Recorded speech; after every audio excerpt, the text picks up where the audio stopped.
किसी दूर गांव में एक पुरानी हवेली खड़ी थी। यह हवेली बहुत ही शाही और आलीशान थी, लेकिन अब यह पूरी तरह से जर्जर और सुनसान हो चुकी थी। गांव वाले कहते थे कि हवेली में एक भूतिया आत्मा रहती है, जो रात होते ही लोगों को परेशान करती है। कहा जाता है कि हवेली में एक मालिक अमीरी व्यापार से जाने जाते थे।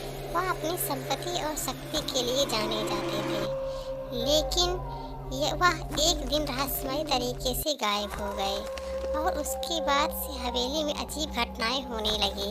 कभी दीवारों से आवाज़ें आती, तो कभी किसी की हंसी सुनाई देती, तो कभी किसी की रोने की आवाज़ आती।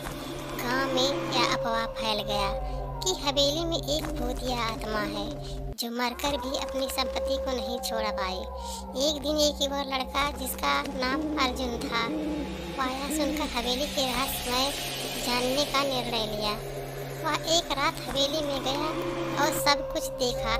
जैसे ही रात का अंधेरा गहरा हुआ, उसने देखा कि हवेली की खिड़कियों से एक हल्की सी रोशनी आ रही थी।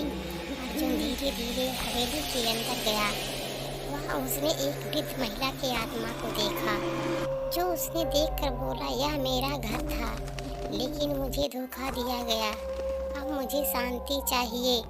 अर्जुन ने उस महिला की आत्मा से पूछा कि वह शांति को कैसे प्राप्त कर सकती है। उसने बताया कि उसके परिवार के सदस्यों को इस हवेली से जुड़े उसके पुराने कर्ज को चुकता करना होगा, ताकि वह शांति से जा सके।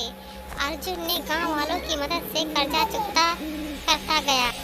इसके बाद शांति मिली और हवेली में कोई घटनाएं नहीं घटी।